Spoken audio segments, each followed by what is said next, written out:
अश्विनी बिंद्रे हत्याकांड प्रकरणातील आरोपींना आज शिक्षा सुनावली जाणार आहे।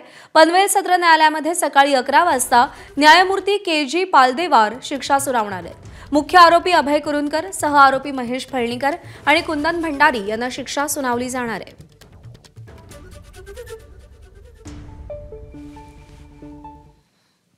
दरम्यान या पार्श्वभूमीवर अश्विनी बिंद्रे यांच्या मुलीने काय प्रतिक्रिया दिली आहे तीही आपण पाहूया। माझ्या आईची खूप निर्घृणतेने हत्या करण्यात आली आहे। या आरोपींना फाशीची शिक्षा व्हावी अशी माझी मागणी आहे। गेली 9 वर्ष आमच्यासाठी खूप कठीण गेली आहेत। प्रत्येक शुक्रवारी सुनावणीसाठी येणे किंवा पोलिसांकडे वेगवेगळ्या मागण्या करणे, त्यांच्याकडून मिळालेल्या असमर्थता, यामुळे आमच्यासाठी या केसचा निकाल लागणे ही खूप मोठी गोष्ट आहे। यामध्ये माध्यमांनी जे आम्हाला सहकार्य केले आहे त्याच्यामुळे आम्ही या निकालाच्या दिवसापर्यंत येऊ शकलो। त्या सर्वांचे खूप आभार।